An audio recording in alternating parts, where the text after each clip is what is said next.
the last game that Juan Uribe played was in Anaheim. It was about 100 degrees. The grass is about that tall.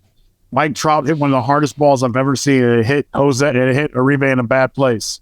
And the next day, there's a viral tweet of mine from back then. And somebody just retweeted to me like 2 weeks ago. And the quote from Juan Uribe was like, "I don't wear a cup because they don't want to make one big enough for me." It's hilarious. It's true. It was the last play he really ever played, and Jose Ramirez took off and became Jose Ramirez.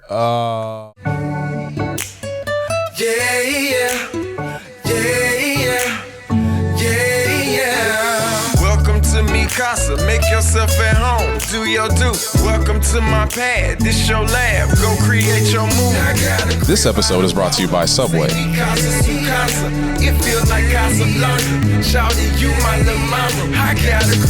What's good, everybody? It's 99 miles per hour with Percy Garner. And if you're new here, thank you for joining us. And if you're enjoying the content, please subscribe and like. And of course, hit that notification bell so you'll be notified the next time we upload a video or the next time we go live, because we do that sometimes around here. But today we got a guest that I'm excited to have on the show. We gonna get into that in a second, but I gotta do some household things to make sure we keep the lights on in this thing.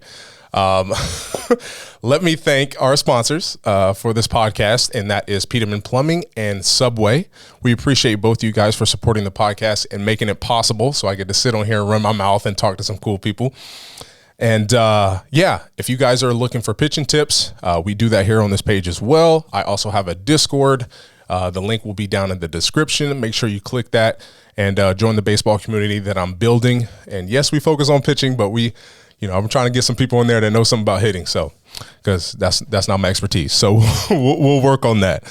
But today we have a guest that I actually sat on a interview with on TV and said some things, and it didn't come to fruition. But it's all good. We were close. We were a couple pitches away.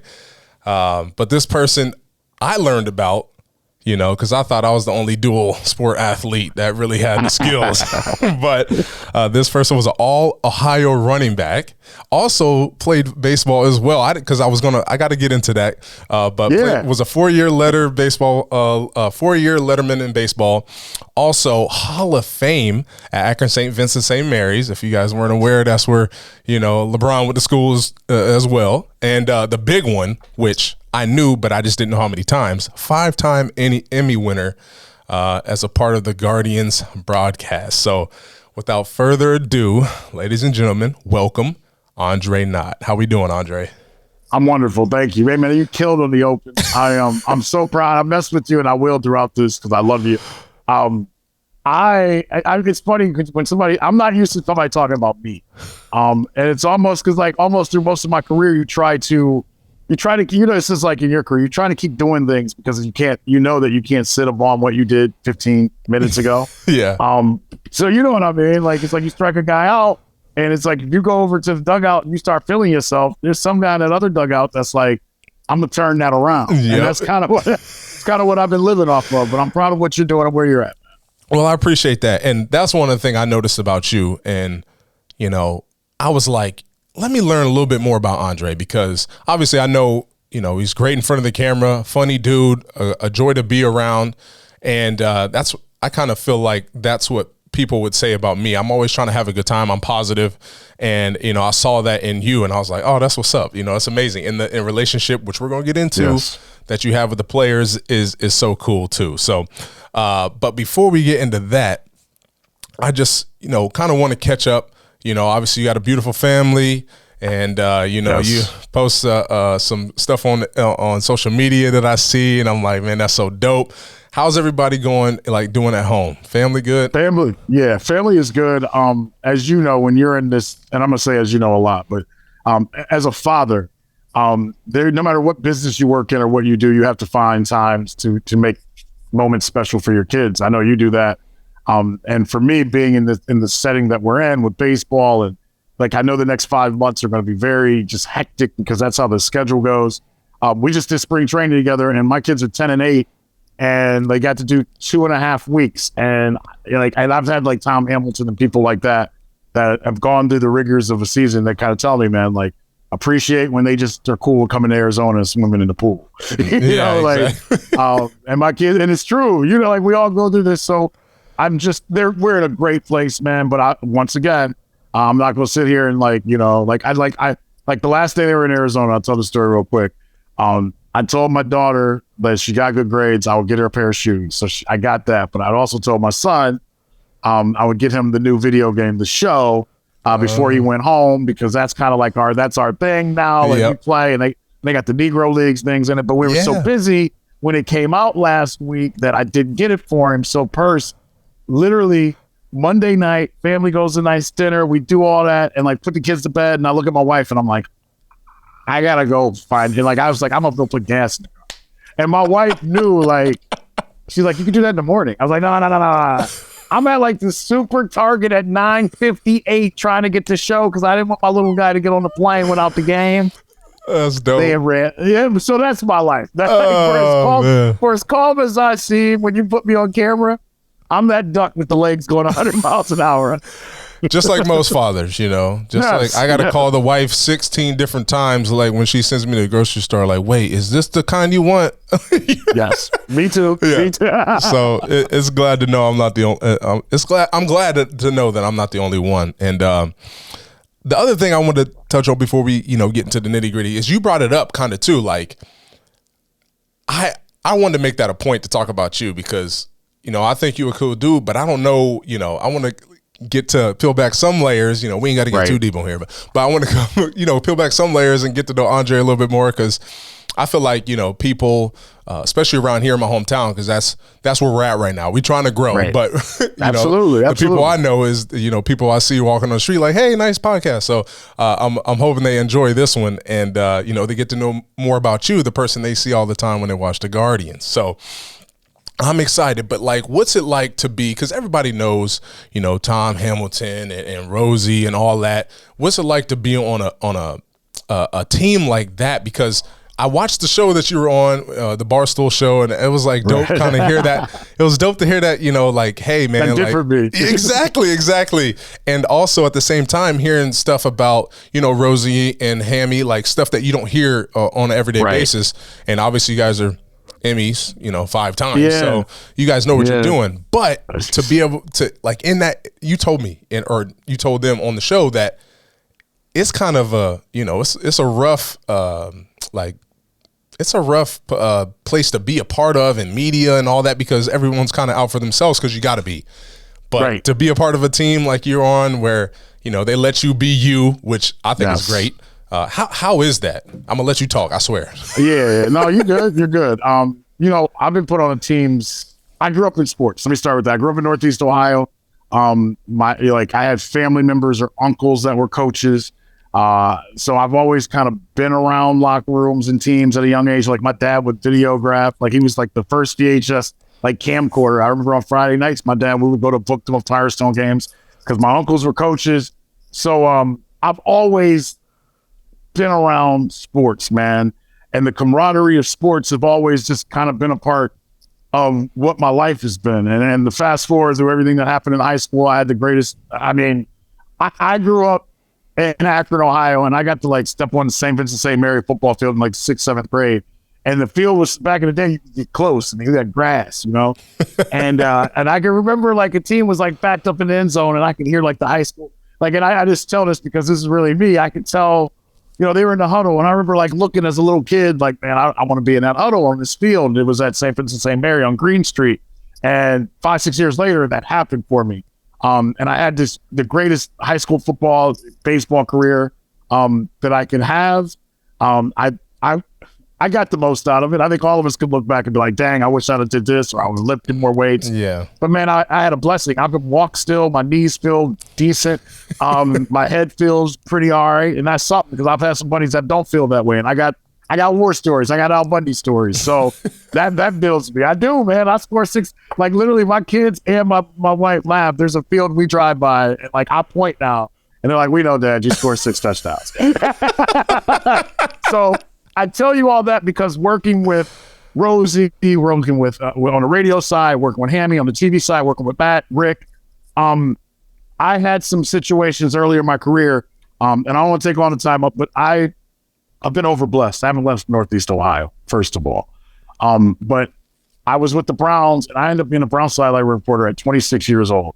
Damn. And I wasn't ready for it. Like, I handled it. I handled mine. Yeah. But I didn't always, I needed to learn like the politics and the politicking of the games. And, and some people didn't take my personality as genuine, I think. I can look back and say that now. I think when you smile and you're happy and you're happy-go-lucky, I mean, you see me from another side because you've been in those clubhouses. And I try to be genuine with people, man, because that's what I was taught from my dad, from my uncles, from my parents, to be genuine no matter what the situation is, look a person in the eye. So the Brown situation, I did it for 6 years. And dog, I like Antoine Winfield and I played against each other in high school. And literally he was playing for the Vikings and he was on the sideline and like pointed at me and everybody on the team was like, how you know him? And I'm like, dog, he knocked me out in like the 10th grade. So I've had those kind of moments, and like Josh Cribbs and I am kind of growing up together. I've known him since he got to Kent. Oh, that's dope. Here's a dude Jose Davis, you may have played against back in the day. They played from Bel Air. Hey, I ain't that old. I played against his brother Nate. Come on now. I knew you played against Davis. See, I played against Jose and Spot Boy. I knew there was a connection. I knew it. Nate, so I've known the Davis family since I was 18. That's and dope. I'm really the cool thing I got right now with where I'm at, as you said, I'm allowed to be myself. I think the organization and the people that I know, they know that I'm genuine. I make mistakes. I may flub a word here and there. But I try to say, I went Jason Kipnis. I did this with Jason Kipnis the first day I was on this job. We were in Houston. I went up to him and I had known Kip because I'd been around a little bit. Yeah. And he knew me a little bit, but he didn't know me. And I kind of went up to Jason and I was like, yo, I'm here to tell you a story. I want to tell you a story the right way.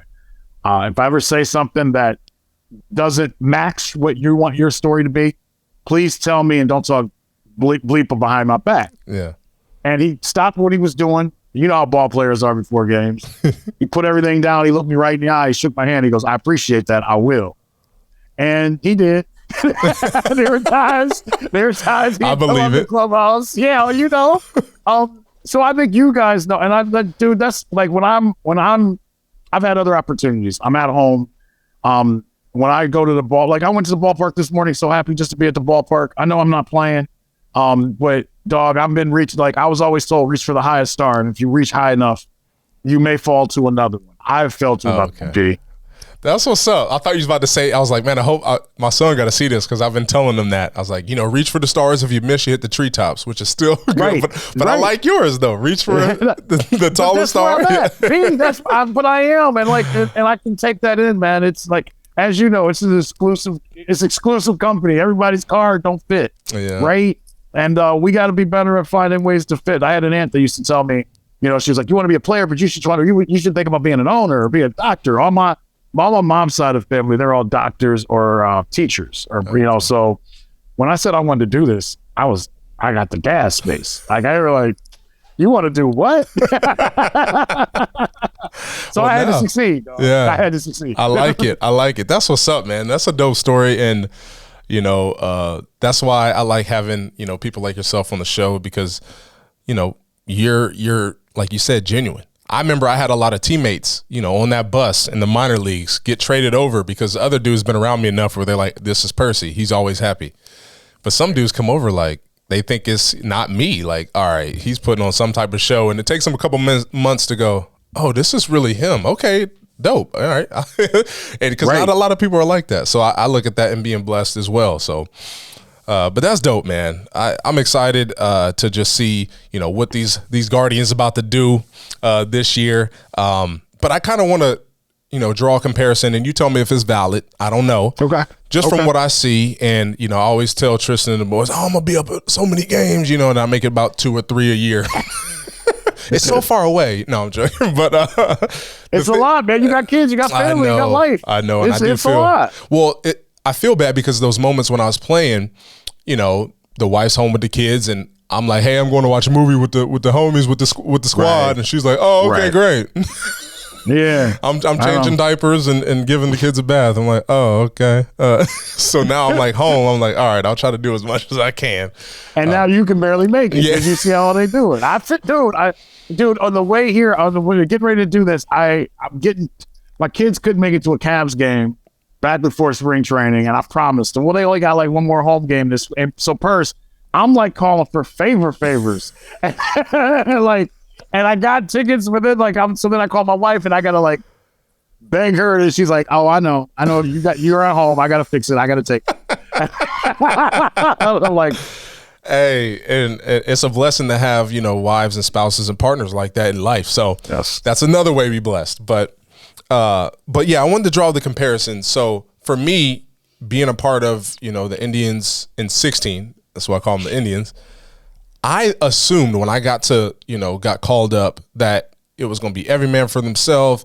They're going to have their personal trainers. They're not going to be doing stuff like team oriented. And it was crazy. It was like a family, and I wasn't expecting that. And it was dope. But then I kind of got the same feeling, watching them in 22 and, still talking to some people because they kept calling up guys that I knew that was, looking at me when they first got drafted, like, oh, Percy Garner's in the big leagues. Now I'm at the crib and they like in the big leagues. So, but it was funny. And I was like, man, they seem like similar. And then, and I don't want to bring up old stuff, but the Yankees fans was acting crazy and childish.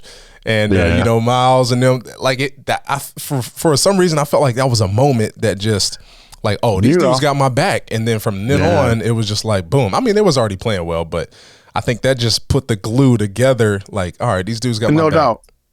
No doubt. I think you hit on something. And I didn't mean to cut you off, but you hit on something because it's Tito. He has a great way of uniting. We told a story. You and I were talking before we came on, and you were at dinner and Tito happened to see you, and he recognized you and he talked to you for a minute. And he chopped it up. Tristan says it best. Tristan's like, Tito never BS's you. He never wastes time to talk to you. Like if he talks to you, he genuinely wants to know, where'd you eat last night? How you feeling? How's your mom? How's your dad? And then it's move on until he really has to talk to you about something. But the other thing that he does that's so genuine, and the parallel you have, 16-22 teams very much alike. But I'm gonna go with Tito because Tito has formed something. This, he doesn't make a lot of rules, right? Like it's like be on time, respect the game. And that sounds simple. Because there's multiple, it's like how you want to teach your kids. Like, I'm only going to make 3 rules. Well, really, there are a lot of rules within that rule, right? And respect the game, respect your teammates, really how we should live life. And what I saw last year was like a college team, man. It was like, imagine your favorite college, high school moment team. Because every team, every good team you played on, or even bad ones, you have moments of man, that's my guy. Or that, you're happy to see. And they genuinely were. And that's the thing that happened in New York. Straw is a wild boy, and he's a Florida boy, and we like him, and I like him. Me and him, we vibe off of who comes up to certain rappers. Okay. if you come up to, I'm trying to think of the one rapper from Florida. We know how hard you are where you from by your songs, right? And he'll come from center field, Dre, you hear who's got that new Kodak Black? Trump came up to Kodak Black, and we both oh snap. So that's Miles Straw, right? Okay. So when they start messing with his boy Quan, we were all like, "Don't do it! Don't! We got to go get him!" And Brantley came up with him, and I'm saying Brant's like, "Man, I told you he's a wild boy." And then they got on that bus, and there were a couple moments from last season, man, that were just so genuine and so real. And that, like you said, you've been in the clubhouses. For whatever reason, every clubhouse doesn't buy. Competition is heavy, right? We had guys in the bullpen teaching guys pitches. The Brian Shaws of the world kind of helped do that. Love Brian Shaw. There was something that was real. It's funny because I just walked away from the team before we did this, and I kind of asked, how do you bring the chemistry back from a year ago? Because it was organic. It was real. I told the story about Stephen Kwan coming home and it's the weather's terrible, it's raining sideways, and he gets in a 95 Nissan with one wiper blade. It was out of a movie. You know what I mean? It was so organic and so cool. But it comes back from Tito. And I started with there, and I'll finish the answer with this. Tito kind of puts his wallet on his desk, and he's always if you need to borrow something, borrow it. Don't tell me just put the money back when you can. You've played for him.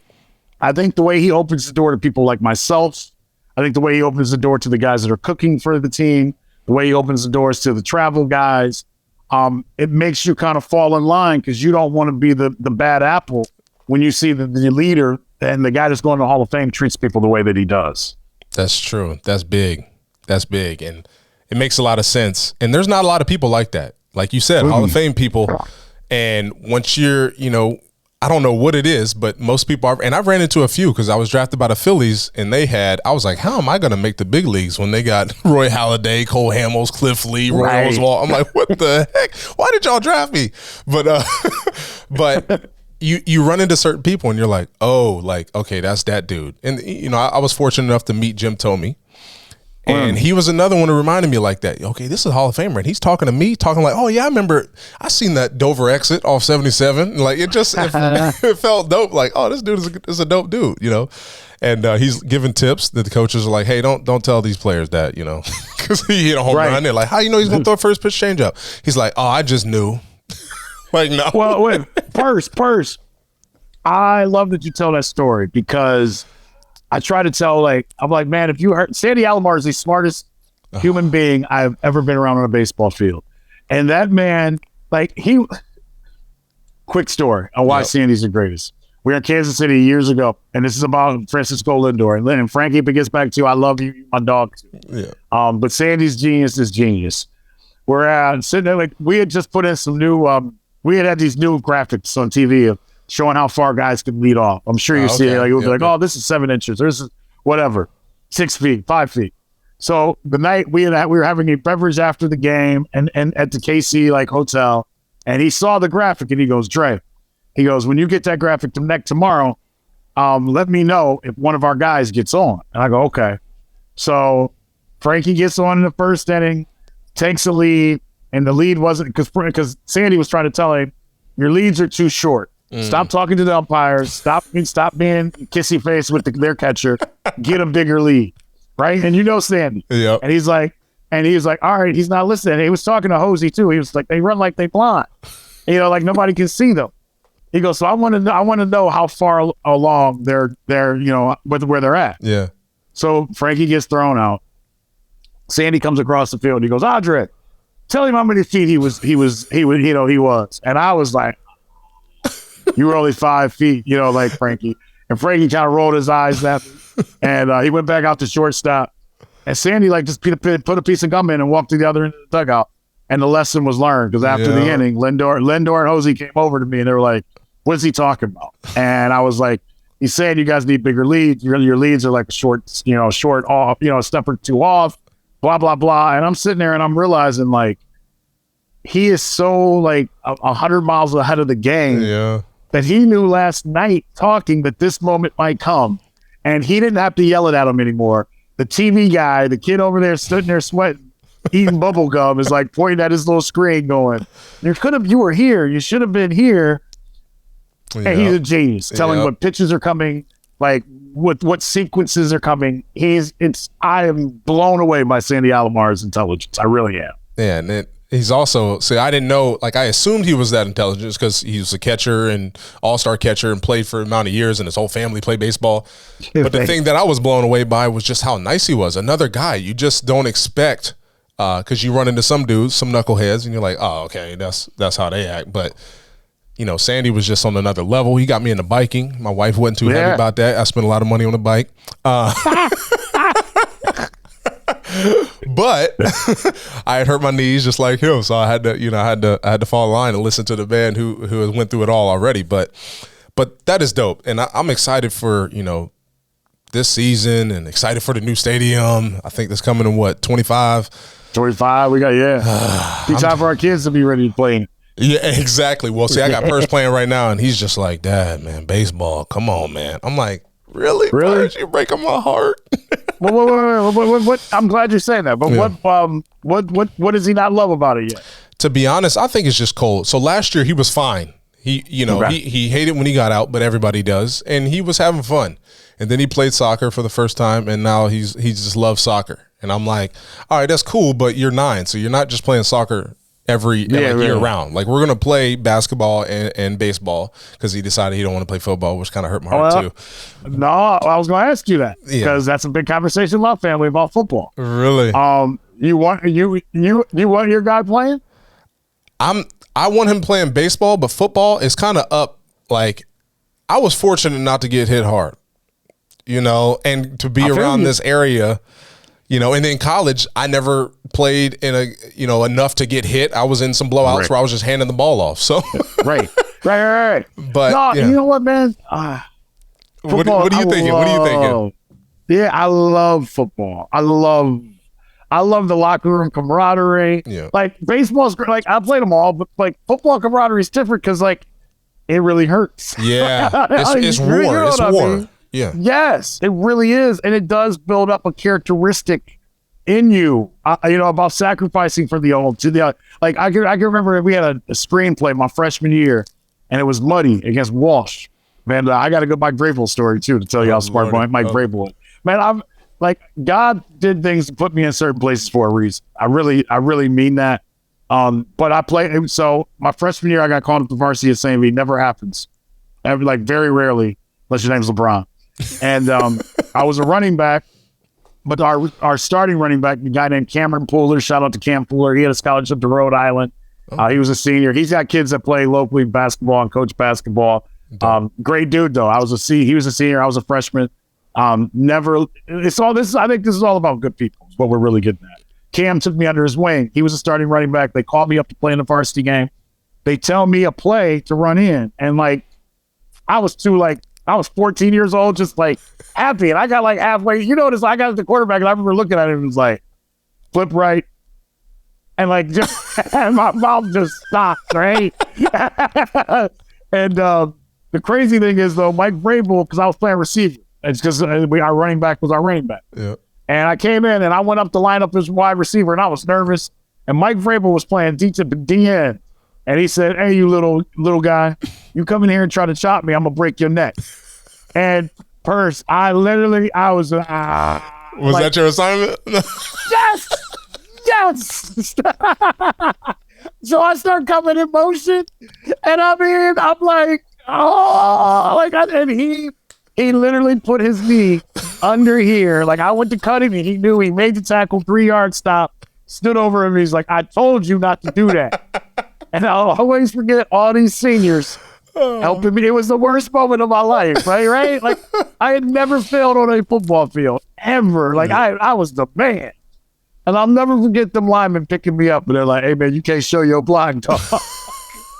But I was on the team, but I fit in there. Yeah. Like, I was one of them then. Yep. So I want that for my son, but I do worry about the head injuries, man. And I know he wants it. My wife played soccer in college. She's a really good soccer player, really good baseball player. But I want him to play football. But I just don't know. I'm nervous about it. I am. Yeah. I played quarterback, and you're not always guaranteed to play quarterback where it's safe. Nowadays, it's safe. Right. Right. I mean, I lined up against Larry English and was just praying to God that, Lord, don't let this man. And it's something that I never can take back. And I had a neighbor who was really good at football and baseball, and he was playing both as a freshman. And he told me, "Yeah, I love baseball. I'm looking at some schools." And I'm like, well, as soon as you step foot on that Friday Night Lights as the quarterback of this school, everything is going to change. And literally walked across the street after his first game. I was like, "So, what's your favorite sport now?" And he's like, "Yeah, football." Yeah. No, it's nothing like being in Ohio playing a Friday night. I had a job opportunity at a local news station. A dream job come true. A job that if you would have told me 20 years ago, I would have been offered. I would have served. Whatever. It would have been a dream. And I couldn't say yes.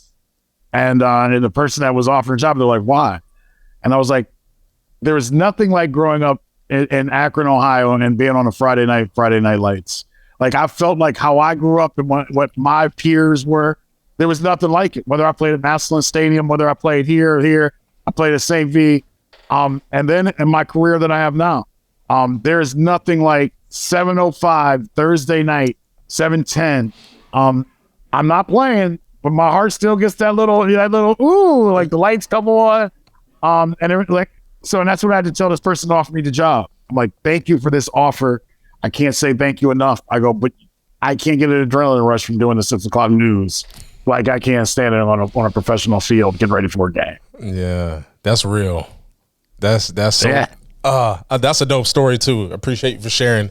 But yeah, that is so real. And I mean, even it equates to me, kind of, the Indians, we had a good relationship and they invited me back for a job opportunity. And I really wanted to, but I just couldn't for the thing that just because I feel like it's too soon. Yeah. And I'm just like, but well, keep it in here. And not to cut you off. Yeah. Keep it in keep it in your crosshairs. Keep it because, like, it may have been too soon, but there's also nothing like being involved in the game, and the game needs good people, as you see and as you know. But it can be difficult when you still think you can play, right? Yeah. Like when I was doing Browns games and I was in my mid-20s, like I knew I could play, but I still was looking at dudes and I like, remember like we wouldn't have it like I was in the 90s. Like we didn't have we had like magazines to find out like the top recruits or whatever else. Yeah. I couldn't go to Twitter and be like, oh, that dude is dope, or he does this. So like, do you remember like when you would show up to play again? Like our film was still grainy. Like Matt Underwood and I were talking about that, right? Yeah. Like you would see a team and you'd be like, I think he's big. No. Well, you couldn't even see the ball when I would throw it. Sometimes they gave us the highlight film, and we threw the ball every time. And I'm like, bro, you can't even see my passes on here. And I'm not trying to say I was throwing darts, but you were. The football don't move as fast as the baseball, but I know I don't know if you saw it. Whoever's running the Guardians Instagram saw it, but at Dave & Buster's, I did pump 95 over there. I saw. How did that feel? It felt good, but you still got to be accurate. How did it feel the next day? Oh, everything on this whole side was just gone. But as you can see, though, if you ever been to Dave & Buster's, there's a 32, a 16, a 8, and a 4, and that depends on your accuracy. And you saw I was at the 8, so in my mind, I knew I was like, well, I can still throw hard, but there's. And like you said in the broadcast when I was up there, and you guys are showing me love on TV. Appreciate that, by the way. Yes, because you guys were talking about Bieber, and when I saw him coming up in minor leagues, he was 94, 96 and all that. And I had just assumed, that's why he's, as good as he is. I know he had control and didn't walk anybody for 100 innings. I was at the game when he walked his first dude. I was like, Bees, bro. What's wrong? What's up? Yeah. And, and I had 100 walks in 10 innings. But the thing that was crazy is that's not something that was on his radar. He knew, there's a lot of things that go into pitching. And yes, he was throwing hard then, but we obviously saw him. I think you guys were talking. He was like 90 to 92, but he still dominated the game. He might have even threw a complete game. I can't remember, but you guys were talking about how great he threw.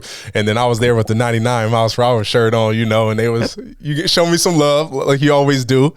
And but you had to bring up the truth, which was real. Like, hey, 99 miles per hour is nice though, but we gotta throw strikes, and that's what's important, and that's what I'm trying to. Obviously, I'm working with the team that my son's on, and there was a kid last night who's super timid, and I was timid. I was never like a go-getter like at a young age. I was a late bloomer. I was a late bloomer. But this kid, and he's like, did you play for the Guardians? And I'm like, yeah. So listen up, you know what I'm saying? Awesome. Yeah. Listen, kid. Yeah. But tell your little brother. Yeah, exactly. But I say all that to just, bring it back to like, man, the staff, and I tell people like, and I'm not trying to slam other organizations. And I love the Phillies. The people there are amazing. But it was just different when I came to Cleveland, and we just vibed better, and it worked. And then, a year and a half later I was playing in Cleveland. So it just it meant a whole bunch. Yeah. You're going to put anybody down. I think their record and what they do. Like somebody asked me, I was on an interview earlier before I came on with you guys, and they were like talking about the Andres Jimenez contract extension that's going to coming, and there's a couple more that are coming. Yeah, another relief pitcher that's going to get something, and we're working on with Tristan and stuff, and how people can put things out there. The Cleveland Indians Guardians, what they've done over the last 10, 15 years, it's not a fluke. It comes back from good people, man. Like, and doing things the right way and treating people the right way, and letting people grow. Like, like they can draft or they can sign a Percy and they can have a Shane Bieber and they can have they can bring a Mike Clevenger in, or, they can have a Classe. I think the one thing that, and I don't want to be all hokey or anything like that, but I really feel this stuff. So I'm not saying it because I'm trying to. Baseball has been like life to me my whole life. Because the one thing all ball players, big league ball players tell you, and minor league guys too, is baseball is a game of failure. Yep. And how you deal with failure kind of plays out what your career is and how your season goes. A lot like life. Like my dad had to say to me, and I know I say it to my kids, he would always be like, "Hey man, everybody ain't gonna like you." Like, and he was saying flippantly, and I could hear my mom be like, "Don't say that." He's like, and now 20 years later, now I'm doing it. My wife's like, "Why would you tell the kids that?" Because I'm like, we have to have a reality of like of what the base of life really is going to be. There are going to be days, I have to tell my kids, there are going to be days that like things don't go your way. Like, and how you bounce back from that tells me who you are, what you are. This organization is pretty good at, and I can bring up like 2020, and there were so many race things going on, and I can say this, and I don't feel bad saying it. Man, I had conversations with Terry Francona and Chris Antonetti that I never thought I would have. That they pursued, not me. That they like picked up their phones. That they emailed and talked to me, and I'm a small part of what that organization stands for and is. But I'm around it, and they respected my feelings and what my thoughts were and how I felt. And I know they do that throughout the entire building, and I think that's what sets them apart from the industry. No, they don't pay the guys the most. Yeah. But I think they make you feel like there's a reason Jose Ramirez wants to be here the rest of his career. Prime example. The prime example. So I'm blessed for that because I've worked for all three Cleveland organizations, and I ain't gonna hate on nobody. I'm glad I cover what I cover. Yeah. And I love that you said that, because it's, and I loved how you said, you ain't got to put anybody down, but, just lifting up your experience with a certain organization or right, the people that you're around. I mean, it's dope. I'm glad that we're getting some of these stories out that I can't, because people always come to me, who was your favorite teammate? And I honestly am like, bruh, I liked everybody, to be honest. There wasn't one person where I'm like, oh, let me avoid this dude. Like, everybody. Right. It's the coolest vibe. Like, first, like, we're in Seattle right now. And I don't want to tell, like almost all our starting pitchers last night, because we're at the Grand Hyatt, I should say. So we're, whatever. So we all go down to dinner, and like half the pitching staff and Josh Naylor is sitting with them.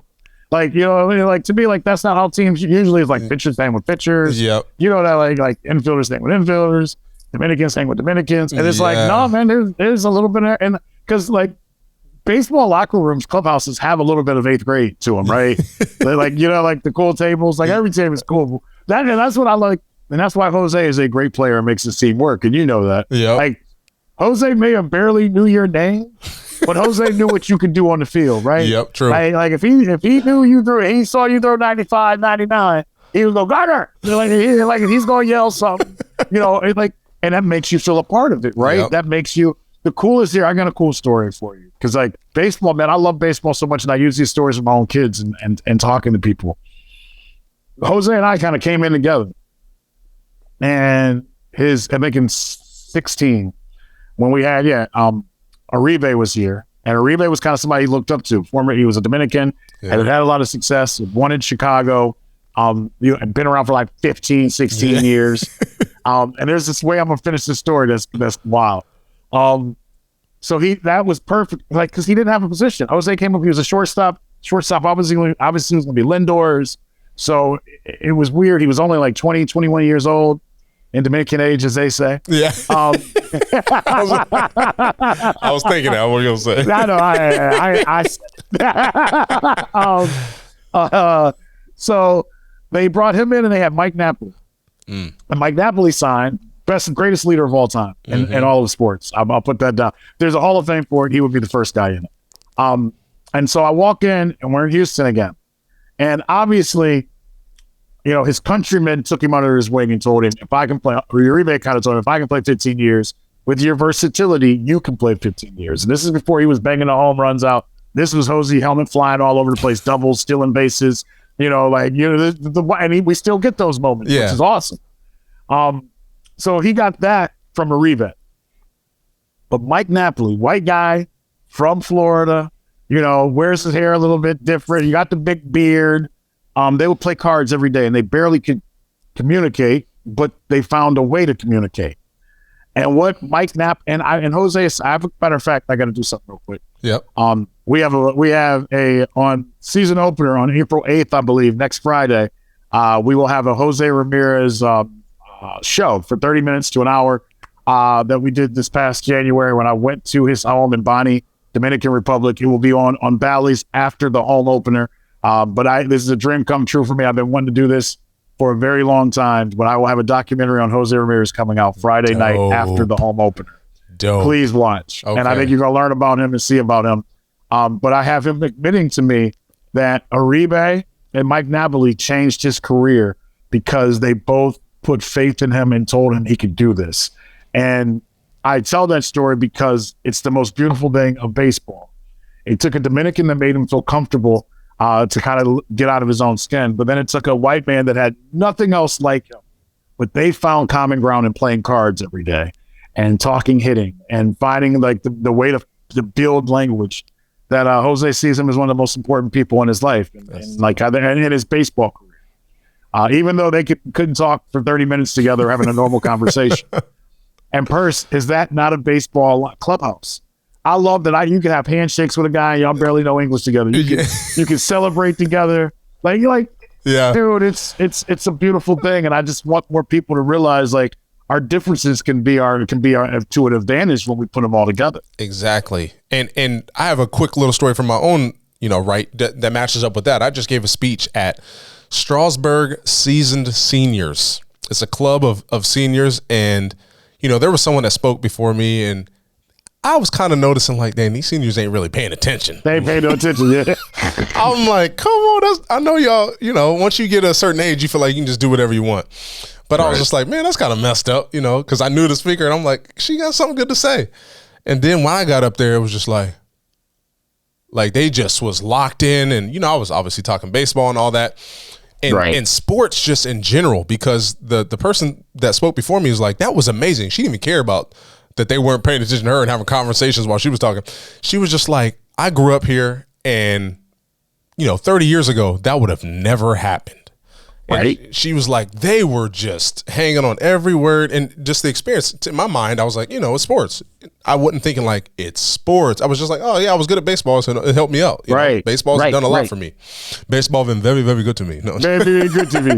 But it's sports just do so much, man. And I hope people understand, because it can, there can be some arguments on favorite teams, but you're still having that conversation. Hey, the best fights you've ever had are that way, right? Exactly. On the real, some of the best fights you ever that you can have. Yep. Are with and you walk in the next day and kind of look at each other like, we still beefing? And you got that moment of, all right, we good. Let's go out and compete together. But but that's dope, man. And see. And, I even warned you, I'm like, look, we got this outline, but I know we ain't going to stay on it. But but that means it's been a good show in my eyes. But me as well. Yes, I do want to get back on before we close. Just because I'm a video nerd, I was always wanted to create content. I got me a camera, trying to purchase me another one, and, audio equipment. I love all that stuff, man. And it's just, are you into that? Are you you love baseball? You love talking baseball? Just real quick, are you a video nerd, or are you just I'm a baseball fan, I want to share it with baseball fans, and I love talking about the Indians or Guardians? That's a good question, because I'm a nerd, but it's not I'm becoming a nerd person, and this is the truth, and wanting to tell people stories. So I love video games, but I'm not since I became a parent, it's changed. Like I said, my son and I, AJ, now we've got this great connection, because the show, like he wasn't into baseball for a while, man. And then like for whatever reason, the show last year we start playing, and now my man can run down lineups like it ain't nobody's business. Okay, so that's what I'm doing. I'm about to go buy the show right now. Yes, go buy it. This is the best commercial the show can have, and they got the Negro Leagues on it. I know, I saw that. Yes, they got Bob Kendrick on it, who I met in Kansas City when I went to the Negro. Like, he is the best to tell stories. So the show has helped cultivate that, and it's put in like, because my niece, she's pregnant with her first kid, and I just told her because her husband's like an engineer. He's like, he plays video games till 2-3 in the morning every night. I love it, and I was like, hey man, I don't want to bust his bubble, but we had my kids. That was the last time I really played like that. But I'd say all that because I would love to play video games like I used to. But really, I'm genuinely into, I want to be great at telling stories, man. I want to be able to, what I'm doing with this Jose thing is huge for me. It's something that I've been asking for a very long time. It's what, it's just like what sports were for us. I don't want to speak for what your career was, but I can speak for mine. Like, athletically, I was pretty good. But when I got to a certain age, I realized I wasn't going to always be the fastest guy on the field. I wasn't going to be the biggest guy on the field. I became a nerd, wanted to play the chess and checkers of football. Like I love sitting down, man, and doing X's and O's. Like I'm you and I could like. Some people get off and watching movies, this or that. I'm literally like, we can put X's and O's up in defenses and where the hole's going to be to throw the ball. Like that gets me going. Love diagnosing coverages. Yes, yeah, right. Like so, I'm at a point now where, man, I've got this great career. I've got a great family. And I still want to be great. Like I still have like that, like I'm competitive. Like I don't want to put nobody else down, but I got an opportunity, and people like yourself, people like Tristan McKenzie, people like Mike Napoli, people like Jose Ramirez, they deserve to have their stories told, because I still remember what it was like in the 90s growing up and wanted to know everything about Manny Ramirez. Like, and I didn't have the internet. Like I didn't have, like Manny Ramirez was my guy. Like I wanted to finish like him. I wanted to pick the foot up like him. Like I was, Ricky. I'm reading right now, and I'm reading the Ricky Henderson book. Ooh, okay. And it's beautiful, man, because I want to steal bases like Ricky Henderson. And I remember like when they'd like hit the glove off his leg before it was snap catch it. Like, and I was on the snap catch. Like I learned how to snap catch. I don't know why I did it. So I want to be that vehicle for the kid that's like me, that wants to know the most about their player. Yeah. That maybe somebody watches this Jose documentary next week, and they're going through a tough time, or they're going through a point in time where they don't believe completely in themselves or believe in their dream. And that gives you motivation to see how somebody that you see on television every night, how he's pulled his way through, because his story is crazy, man. I went to Bonnie. I sent out a video, and I can send it to you. I sent a video of the field he played on growing up. It had glass on it. It had no grass on it. There wasn't running water near the area where he lived at that time. I took the video. I sent it back to my parents. I sent it to Tito. I had tears in my eyes, man. I stood on the mound, and I took a video from like the mound and just showed like, this is what he came from. Wander Franco. This is like, we all have got some stories. We've all had some tough moments, but so I guess I know it's a long way of answering it. I'm sorry. No, it's good. I'm a nerd.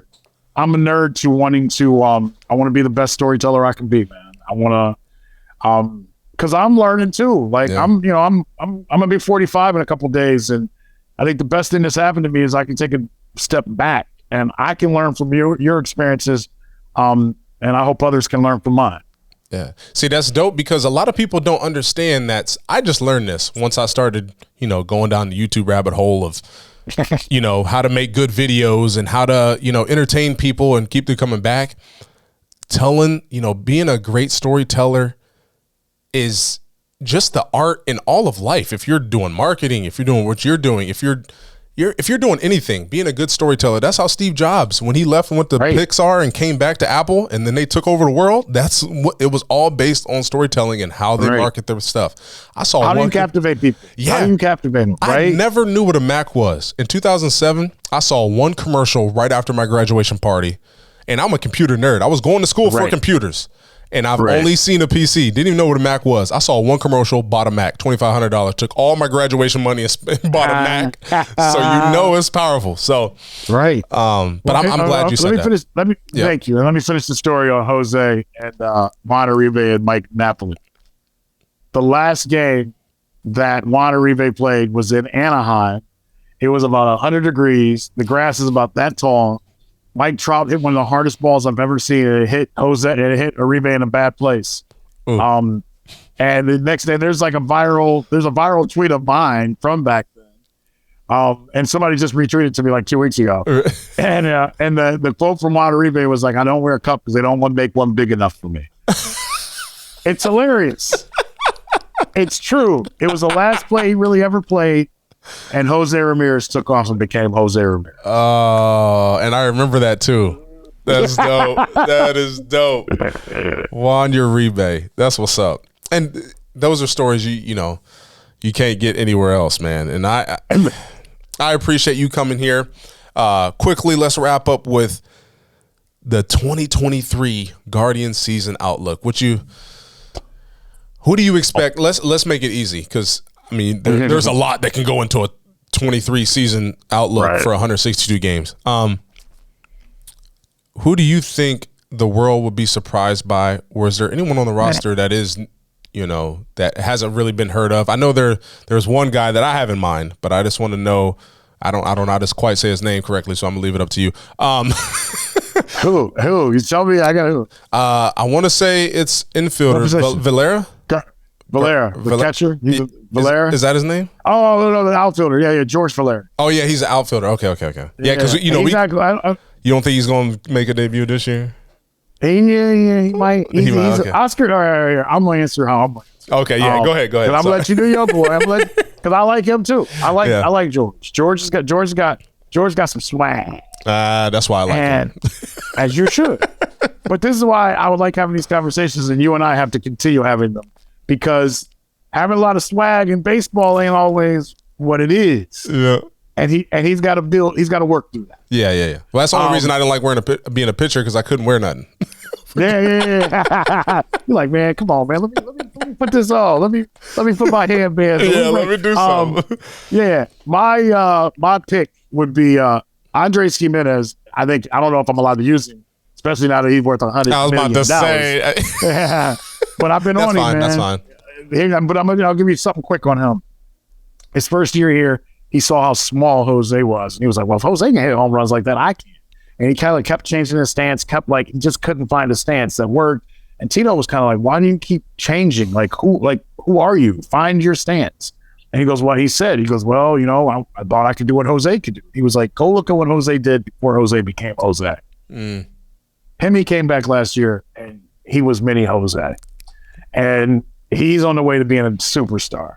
My guy, though, is Oscar Gonzalez. He's raw. He's got power. When I went over to the DR to do the thing that I did, the doc on Jose, I actually did something with Oscar that you'll see as well. He grew up about 6 miles away from where Vladimir Guerrero was born and raised. Talking about swag, Vladdy Sr. has a mountain. When you do this down in your town, let me know. He's got a mountain that's so big, Purse. It's got a 2.7 and Guerrero underneath, and his house is on top of the mountain. Way. Swag. Dang, that is dope. But I bring it up because an old scout, the Dominican, who I was allowed to talk to, said he never wants to put a pressure on a kid and compare a kid. He goes, but Oscar has some traits that Vladimir had young. Being able to swing at pitches and drive pitches that most people can't touch. He's a good kid, too. He's intelligent, comes from a great family. I hope people get to know Oscar Gonzalez and he blows up the spot. Because if he does, with Josh Bell in the middle of the lineup, the Guardians are doing something this year a little bit like the 90s. Hemi and Oscar Gonzalez are going to hit 6, 7, 7, 8, like Manny Ramirez and Jim Thome did early on. Yeah. It's going to take so much pressure off of them because even despite them having the ability to be middle of the order hitters, I think that changes the game. And I think that's what I'm looking forward to. The other thing I'm looking forward to, and you know this, is how they deal with adversity. Last year, all those comeback wins were awesome. They became a thing of their own. right? Yep. But that doesn't mean that when the ball's thrown out there this weekend, that immediately becomes who you are. You got to earn that. So how they deal with adversity? Do they bounce right back like they did last year, or does it take a trip to New York City? And we'll see. Tito's teams are always better in the second half. So I've learned not to make a decision or say something too soon when it comes to the Cleveland Indians, the Guardians teams. Yeah. Well, I like that. I didn't want to say Oscar because he had a home run off me right before I in my last year with the Indians with the Guardians. Really? Yeah. They were like, hey, I was trying to get back off my injury. And I was facing him, and my velo was getting back up there, so I was feeling myself. And he said, I don't care about that velo. And I was like, hey, who is this? Who is this? Yeah. Dude, he's got raw. Let me ask you this. On the real, there's that movie of the substitute teacher that goes out and he throws pitches to Harp. He throws pitches, then he goes back and he ends up playing for Tampa Bay. Could that ever be your story that you just one day you throw it a couple more times and go, let me go out to this minor league team and see if I can pitch? Or are you done? So I got a homie. His name is Devon Torrance, and he calls me every year and says, hey, man. Canton McKinley, right? Canton McKinley. You went to Canton South. Canton South. That's right. Yes. I know the name. Go ahead. Yeah, he calls me every year, and he's like, bruh, you trying to play some more? And I'm like, the only thing really holding me back is family and my knees. I think the arm, everything is still working, and I throw BP now. I feel like I got my control down. I'm ready, but I'm done. I ain't leaving the rainbow. And my board is probably like, wait, what is Andre doing? Don't say that. My bad. Hey, if he go though, he can get more money than he can give to the board. That is 100% sure. But I mean, it always.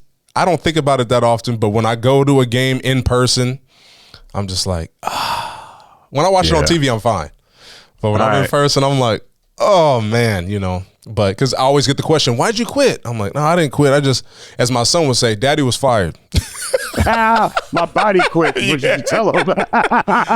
Yes, but Andre, man, so dope having you on the show. Thank you for all the stories. Thank you for being you. I appreciate you. I'm excited for this year, and I hope maybe we run into each other down the road. And we do need to stay in contact because baseball sometimes I think on purpose I get away from it just so I don't miss it. So I feel you. But when you do miss it or you need something, let us know. All right. The beautiful thing is I've been able to have a lot of beautiful relationships with a lot of people, and I tried to give everybody the time to tell their story. And I love telling yours. I was excited to tell yours as I am to tell Tristan's, or I was to tell Roberto Perez. So I appreciate you taking the time and allowing me to do that, man. And anything I can do to help push you along, I'm here to help, dog. I'm here. I'm an avid listener. That's real because I've watched some stuff, and you were cheerleader for people, man, and that's good. Yes, you be trying man. You elevate people, and that's what's up, and I appreciate that.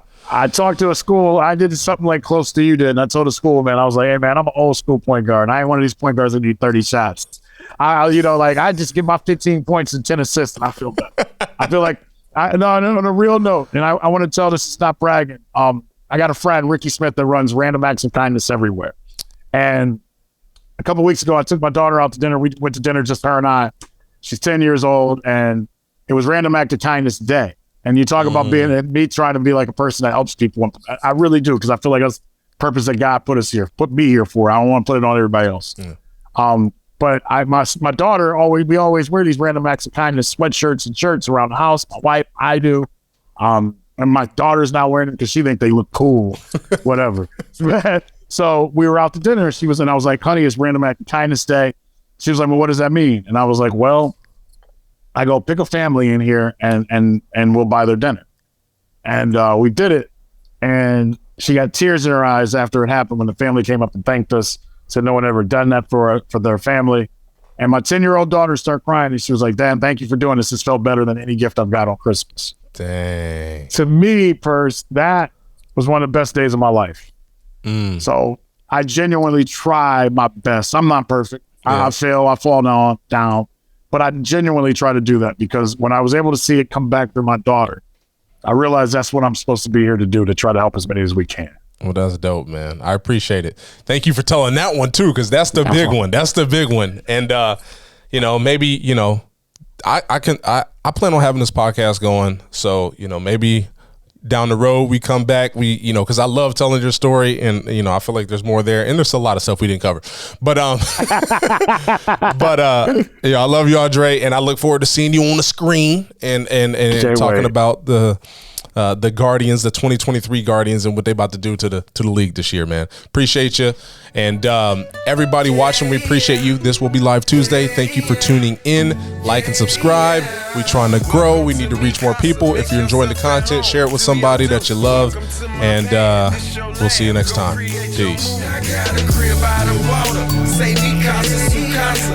It feels like Casablanca. Shouting you my little mama. I got a crib by the water. Say me casa su casa. It feels like Casablanca. Shouting you my little mama. She be on that Henny. I like that Corona.